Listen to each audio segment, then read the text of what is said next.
નમસ્કાર દર્શક મિત્રો, રિયલ સમાચારમાં આપનું હાર્દિક સ્વાગત છે। સમાચારોની શરૂઆત કરતા પહેલા એક નજર કરીએ આજના મુખ્ય સમાચારો પર।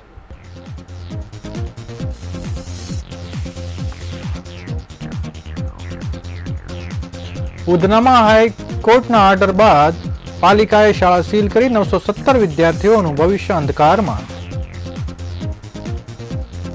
સુરતની આંગણવાડીમાં ઢગલાબંધ ખાલી દારૂની બોટલો મળી આવી।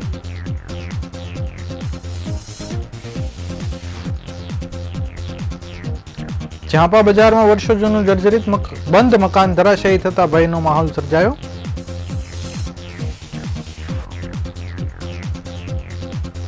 પાંચ વર્ષનું બાળક ગમે જતા અપહરણ કરનારને પકડી પાડી માસૂમને મુક્ત કરાવાયું।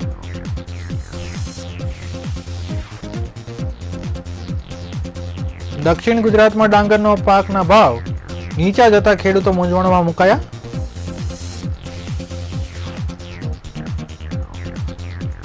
સુરતમાં સરસાણા ખાતે B2B ડાયમંડ એક્સપોનું આયોજન, દેશ વિદેશના 500થી વધુ બાયર્સ આવશે।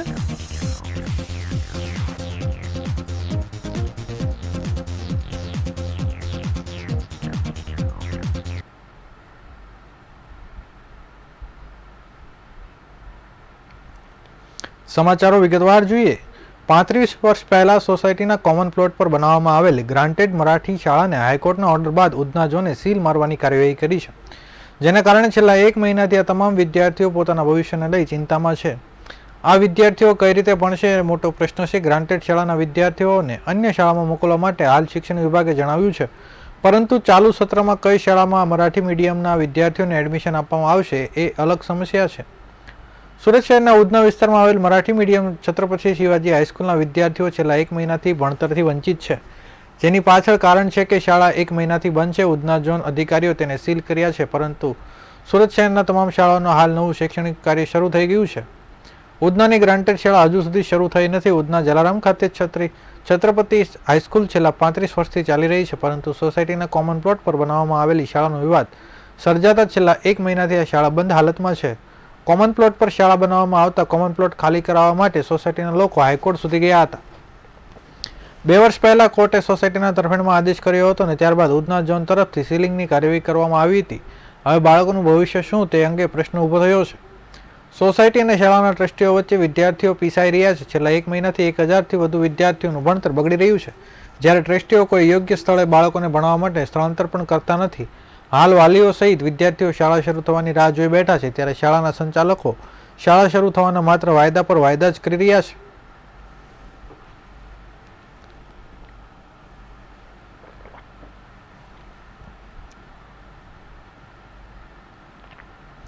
ગુજરાતમાં દારૂબંધી છે અને એને કારણે ભલે ગુજરાતની છબી કંઈક અલગ જ લાગતી છે, પરંતુ સુરતમાંથી એક ચોંકાવનારું દ્રશ્ય સામે આવ્યું છે, જ્યાં નાના બાળકો અભ્યાસ કરતા હોય તેવી સુંદર એક સુરતની એક આંગણવાડીમાં હાલ અસામાજિક તત્વોનો અડ્ડો બની ગયો હોય તેવું લાગી રહ્યું છે, કારણ કે શહેરના ઉધના વિસ્તારમાં આવેલી વિજયનગર આંગણવાડીમાં ઢગલાબંધ દારૂ બિયરની ખાલી બોટલો જોવા મળી છે। દારૂ બિયરની બોટલો જોવા મળતા આંગણવાડીના સુપરવાઇઝરે કહ્યું કે અગાઉ અમે ઉધના પોલીસ મથકમાં ફરિયાદ કરી ચૂક્યા છીએ, તો સ્થાનિકે કહ્યું કે અહીં 4 સોસાયટીના બાળકો આવે છે, જે વારંવાર રજૂઆત કરવામાં આવે છતાં સાંભળવામાં આવતી નથી। ઉધનાના વિજયનગર આંગણવાડીમાં દારૂ બિયરની ખાલી બોટલો જોવા મળી રહી છે। એક બાજુ નાના ભૂલકાઓ અહીં આવીને માં સરસ્વતીની વંદના કરે છે, અભ્યાસ કરે છે, ત્યાં બીજી બાજુ અહીં દારૂ બિયરની બોટલો જોવા મળી રહી છે।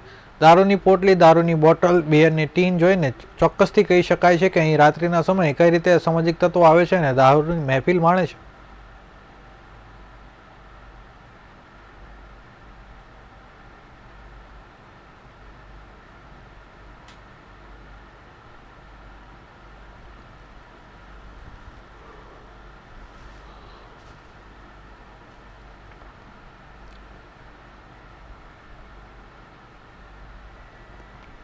સુરતના સચિનમાં પાલી ગામમાં 6 બાળકનું મકાન ધરાશાયી થતા 7 લોકો મોત નીપજ્યા હતા। ત્યારબાદ જર્જરિત મકાનને લઈ પાલિકાની કામગીરી સામે સવાલો ઊભા થઈ રહ્યા છે, ત્યારે આ ચોમાસામાં વધુ એક મકાન ધરાશાયી થતું હોય છે। ઝાંપા બજાર વિસ્તારમાં આવેલી મોદી શેરી પાસે જર્જરિત મકાન ધરાશાયી થયું હતું। વર્ષો જૂનું મકાન છેલ્લા ઘણા સમયથી બંધ હાલતમાં હતું। એ ધડાકાભેર નીચે પટકાયું હતું, જેથી આસપાસના ભયનો માહોલ સર્જાયો હતો। જ્યારે મકાન પડ્યા અંગેની ફાયર બ્રિગેડ અને પોલીસને જાણ કરવામાં આવી હતી, જેથી ફાયર બ્રિગેડની ટીમ ઘટના સ્થળે પહોંચી કાટમાળ ખસેડવાની કામગીરી શરૂ કરી દીધી હતી। જ્યારે પોલીસ અને પાલિકા તંત્રએ ઘટના સ્થળે પહોંચી તપાસ હાથ ધરી હતી। મકાન બંધ હોવાથી સાંજના સમયે ધરાશાયી થયું હોવાથી ઈજા જાનહાની ટળી છે. જોકે તે શહેરના જોખમી અને જર્જરિત બાંધકામોની પાલિકા ઝડપથી કોઈ મોટી દુર્ઘટના અગાઉ ઉતારી લે તેવી માંગ ઉઠી છે. પોલીસે કહ્યું કે સવિતાબેન નગીનદાસની માલિકીનું મકાન હતું. છેલ્લા 4 વર્ષથી ખાલી હતું. આ મકાનને ઉતારી પાડવા પાલિકા દ્વારા નોટિસ પણ આપવામાં આવી હતી.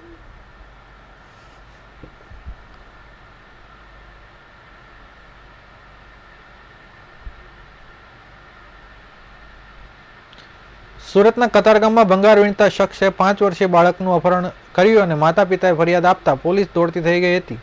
જે અમદાવાદ રેલવે પોલીસે અપહરણકર્તાને દબોચી લઈ બાળકને મુક્ત કરાવ્યું હતું. પોલીસ તપાસમાં ફૂટપાથ પર રહેતું બાળક ગમી જતા પોતાની સાથે રાખવા અપહરણ કર્યું હોવાનું બહાર આવ્યું હતું. કતારગામ લલિતા ચોકડી પાસે ફૂટપાથ રહેતા 5 વર્ષીય બાળકનું આ વિસ્તારના ભંગાર વીણતો શખ્સ અપહરણ કરી જતા પોલીસ દોડતી થઈ ગઈ હતી.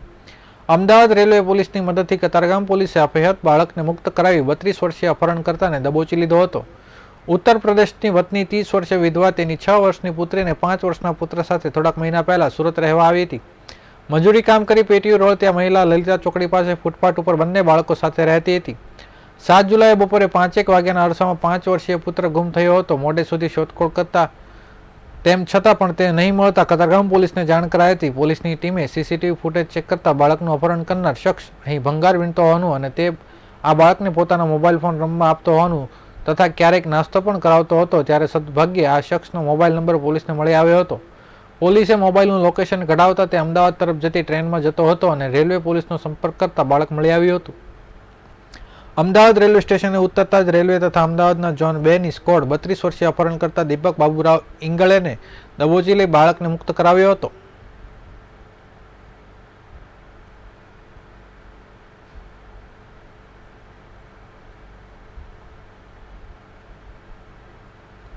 દક્ષિણ ગુજરાતનો સૌથી મહત્વના પાક પૈકી ડાંગરનો પાક છે. ડાંગરના પાકમાં સૌથી વધુ પાણીની જરૂરિયાત રહેતી હોય છે. ત્યારે ઉકાઈ ડેમમાંથી પૂરતા પ્રમાણમાં પાણી નહેર દ્વારા પ્રાપ્ત થતાં ખેડૂતોએ ડાંગરનું મબલખ ઉત્પાદન કર્યું છે. પરંતુ પાક તૈયાર થયો ત્યારે ભાવ નીચા જતા ખેડૂતો ચિંતામાં મુકાયા છે. થોડા સમય પહેલા 20 કિલો ડાંગરના ભાવ 500 રૂપિયા સુધી ખેડૂતોને મળતા હતા, પરંતુ છેલ્લા 15 થી 20 દિવસમાં 450 કરતાં પણ નીચે આવી જતા ખેડૂતો ચિંતામાં મુકાયા છે. તેને લઈને ખેડૂતો દ્વારા નિકાસ ડ્યુટી 10% કરવા મુખ્યમંત્રીને રજૂઆત માંગણી કરાઈ છે. ખેડૂત અગ્રણી જયેશ પટેલે જણાવ્યું કે દક્ષિણ ગુજરાતમાં ડાંગરના ઉત્પાદન મોટા પ્રમાણમાં થતાં મુખ્યમંત્રીને રજૂઆત કરવામાં આવી છે કે નિકાસ ડ્યુટી ઘટાડવામાં આવે. સરકાર દ્વારા ડાંગરની નિકાસ પર 10%ને બદલે 20% ડ્યુટી કરી દીધી છે. દક્ષિણ ગુજરાતમાંથી આફ્રિકન અને એરેબિયન દેશોમાં ડાંગરની નિકાસ થાય છે. સાથે સાથે થાઇલેન્ડ, શ્રીલંકા, ઇન્ડોનેશિયા સહિતના દેશોમાં પણ નિકાસ કરવામાં આવતી હતી. હાલ જ્યારે દક્ષિણ ગુજરાતમાં ડાંગરના પાકની આવક થઈ છે ત્યારે નિકાસ ડ્યુટીમાં ઘટાડો કરવામાં આવે તો ખેડૂતો વધુ પ્રમાણમાં ડાંગર અલગ અલગ દેશોમાં મોકલી શકે, જેથી કરીને તેની નીચા ભાવની જે ચિંતા છે તેમાંથી પણ બહાર આવી શકે અને વિદેશમાં ડાંગરની નિકાસ કરીને આવક પણ પ્રાપ્ત કરી શકે.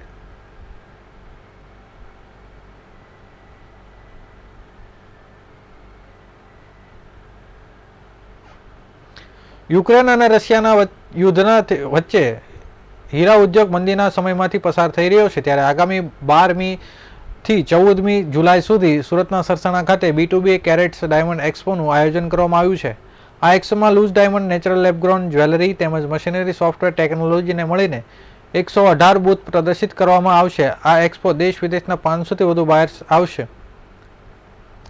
એક્ઝિબિશન કન્વીનર વિનુભાઈ ડાભીએ કહ્યું હતું કે આ વખતે ડાયમંડ ઉદ્યોગમાં ખૂબ જ મંદીનો માહોલ હોવા છતાં આ વખતે ડાયમંડ મેન્યુફેક્ચરર્સ અને વેપારીઓમાં ખૂબ જ ઉત્સાહ છે. તમામ બૂથનું બુકિંગ ફૂલ થઈ ગયું છે. ગત કેરેટ્સ એક્સપોમાં B2B વ્યવહારોને ખૂબ જ વેગ મળ્યો હતો.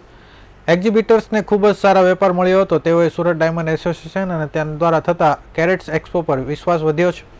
સુરત ડાયમંડ એસોસિએશનના પ્રમુખ જગદીશભાઈ ખૂંટે કહ્યું હતું કે કમિટી દ્વારા ભારતના મોટા શહેરો જેવા કે બેંગ્લોર, ચેન્નઈ, હૈદરાબાદ, વિજયવાડા, કોલકાતા, કેરલા, મુંબઈ, પુણે, દિલ્હી, જયપુર જેવા મોટા શહેરો તેમજ વિદેશના દુબઈ, અમેરિકા, લંડન, હોંગકોંગ વગેરે જગ્યાએ રોડ શો કરી જ્વેલર્સ અને જ્વેલરી મેન્યુફેક્ચર અને ડાયમંડ વેપારીઓને રૂબરૂ મળી એક્સપોની વિઝિટ કરવા માટે ખાસ આમંત્રિત કરવામાં આવેલ છે.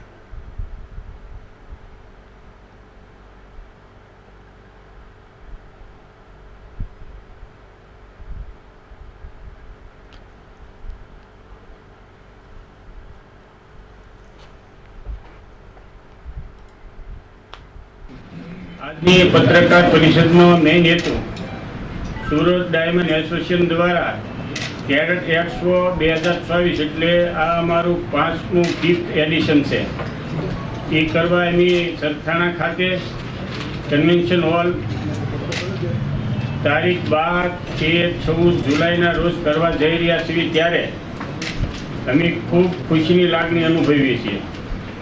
કારણ કે અત્યારે ડાયમંડ ઇન્ડસ્ટ્રીમાં થોડી મંદી ચાલી રહી છે, છતાં પણ અમારે પૂરતા એક્ઝિબિટરો અમને પાર્ટનરશિપથી જોડાયા છે અને અમારા ટોટલ બૂથ અત્યારે બુક થઈ ગયા છે. ત્યારે હું અમારા એક્ઝિબિટરોને પણ અભિનંદન આપું છું. હાલના સમયમાં બાળકો ફાસ્ટફૂડ તરફ વળી રહ્યા છે, ત્યારે બાળકોને આરોગ્યપ્રદ ખોરાક તરફ વાળવા માટે સમિતિએ એક શાળા દ્વારા નવતર પ્રયોગ કરવામાં આવ્યો છે. સુરતના પાલનપુર વિસ્તારમાં શિક્ષણ સમિતિની શાળામાં દર બુધવારે ફૂડ ડેની ઉજવણી કરવાનો નિર્ણય કર્યો છે, જેમાં દર બુધવારે બાળકો સાથે શિક્ષકો પણ ડબ્બામાં એક ફળ લઈને આવશે. બાળકો શાકભાજી, ફળ અને આરોગ્યપ્રદ ભોજન અંગેની માહિતી આપશે. સુરત પાલિકાના રંધેર ઝોનમાં આવેલી પાલનપુરની 318 ક્રમાંકની કવિશ્રી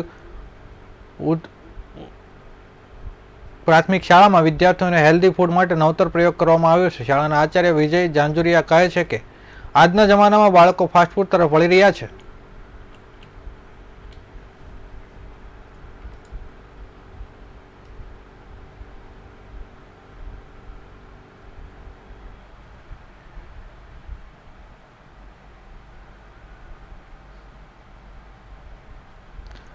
સુરતમાં ચોંકાવનારો કિસ્સો સામે આવ્યો છે. ડિંડોલી વિસ્તારમાં એક 6 વર્ષના બાળકનું અપહરણ થયું હતું. બીજી તરફ બનાવની જાણ થતાં સુરત ક્રાઇમ બ્રાન્ચ અને ડિંડોલી પોલીસની ટીમ આ મામલે તપાસ જોડાઈ હતી. પોલીસ દ્વારા તપાસ કરતા બાળકનું અપહરણ અન્ય કોઈ નહીં પરંતુ તેના જ પિતાએ કરાવ્યું હતું. આ બનાવમાં પોલીસે બાળકના પિતા ના મિત્રની ધરપકડ કરી છે. બાળકના અપહરણ કરવા પાછળ પણ જે કારણ સામે આવ્યું હતું તે ખૂબ જ ચોંકાવનારું છે. તેમજ બાળકના પિતા તેના સસરા પાસેથી ખંડણી માંગવાની આશંકા હોવાને લઈને પણ પોલીસ તપાસ કરી રહી છે. સીસીટીવી ફૂટેજમાં એક ખોટા છોકરાની ઓળખ બતાવતા પોલીસે પિતા પર શંકા ગઈ હતી. સુરતના ડિંડોલી જિજ્ઞાસા નગર પાસે રહેતા તારાચંદ ઉત્તમભાઈ પાટીલ 6 વર્ષનો દીકરો સોસાયટીમાં રમતો રમતો ગુમ થયો હતો. બાળક ગુમ થઈ જતા પરિવારે શોધખોળ હાથ ધરી હતી, પરંતુ બાળકનો કોઈ અતોપતો ન મળતા આખરે આ બનાવની જાણ પોલીસને કરવામાં આવી હતી. ગુમ થઈ ગયા હોવાની ગંભીર મામલે ડિંડોલી પોલીસે સુરત ક્રાઇમ બ્રાન્ચની ટીમે બાળકની શોધખોળમાં લાગી ગઈ હતી. આ દરમિયાન પોલીસની તપાસમાં તેના જ પિતાની હિલચાલ શંકાસ્પદ લાગી હતી, જેથી પોલીસે બાળકના પિતા તારાચંદ ઉત્તમ પાટીલની કડક પૂછપરછ કરતા તે ભાંગી પડ્યો હતો અને પોતાના જ બાળકનું અપહરણ કર્યાનું તરકટ રચી પોતાના ઓળખીતા મારફતે મહારાષ્ટ્ર ખાતે મોકલી આપ્યો હોવાની કબૂલાત કરી હતી. પોલીસે તેની પ્રાથમિક પૂછપરછ કરતા જણાવ્યું હતું કે પોતે પોતાના ધંધા માટે જુદી જુદી બેંકોમાંથી આશરે 9 લાખ જેટલી પર્સનલ લોન લીધી હતી.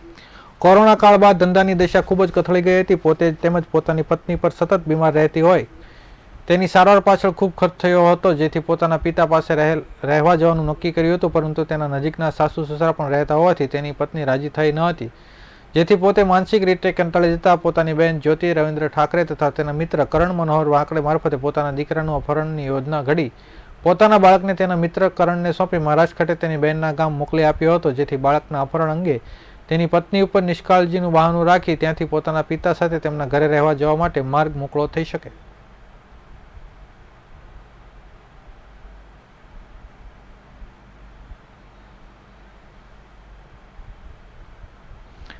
સુરતમાં વધુ એક આડા સંબંધનો કરુણ અંજામ આવ્યો છે, જેમાં પતિ પત્ની અને પ્રેમીએ લઈ ઝઘડા થતા હતા. મિત્રએ જ પોતાના મિત્રને પત્ની નજર પર બગાડી હતી. છેલ્લા 4 વર્ષથી સંબંધ બાંધતો હતો, જેને લઈને બંને મિત્રો વચ્ચે અવારનવાર ઝઘડાઓ થતા હતા. આથી પ્રેમી યુવકે તેના મિત્રની મદદને લઈ પ્રેમિકાના પતિને મોતને ઘાટ ઉતાર્યો હતો. બાદમાં નાસી ગયેલા બંને આરોપી પોલીસે ગણતરીના સમયમાં ઝડપી પાડ્યા છે. ભેસ્તાનમાં એક યુવકની માથાના ભાગે બોથડ પદાર્થ અને તીક્ષ્ણ હથિયારના ઘા ઝીકી હત્યા કરવામાં આવી હતી. આ અંગે પોલીસ તપાસ હાથ ધરી હતી, જેના પ્રશાંત પ્રદીપને પ્રેમિકાનું પતિનું કાસળ કાઢી નાખ્યું સામે આવ્યું હતું. આવી પત્ની સાથે જ પ્રેમ હતો. પ્રશાંત અને પ્રદીપ મિત્ર રાહુલને બહાર લઈ ગયા હતા, જ્યાં સાંજના સમયે પ્રશાંત અને પ્રદીપે રાહુલના માથામાં ફટકો મારી હત્યા કરી દીધી હતી. હત્યા કરી પ્રશાંત અને પ્રદીપ નાસી છૂટ્યા હતા. જોકે પોલીસે બંનેની ધરપકડ કરી કાયદેસરની કાર્યવાહી હાથ ધરી છે.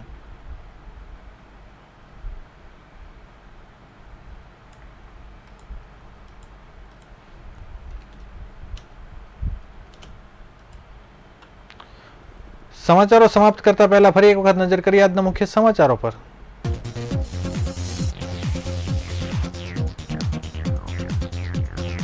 ઉધનામાં હાઈકોર્ટના ઓર્ડર બાદ પાલિકાએ શાળાને કરી સીલ, 917 વિદ્યાર્થીઓનું ભવિષ્ય અંધારામાં.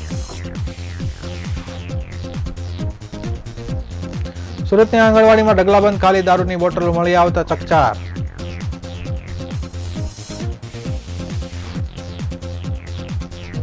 ચાંપા બજારમાં વર્ષો જૂનું જર્જરિત બંધ મકાન ધરાશયી થતા ભયનો માહોલ સર્જાયો.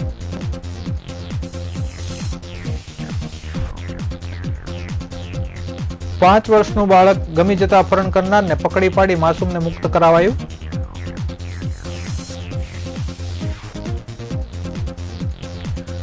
દક્ષિણ ગુજરાતમાં ડાંગરનો પાકનો ભાવ નીચે જતા ખેડૂતો મૂંઝવણમાં મુકાયા.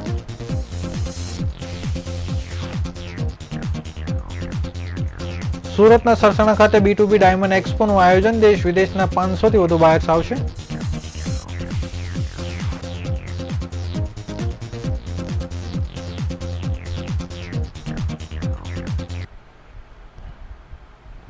આ હતા અત્યાર સુધીના રિયલ સમાચાર. નવા સમાચારો સાથે ફરીથી મળીશું. ત્યાં સુધી રજા આપશો. નમસ્કાર.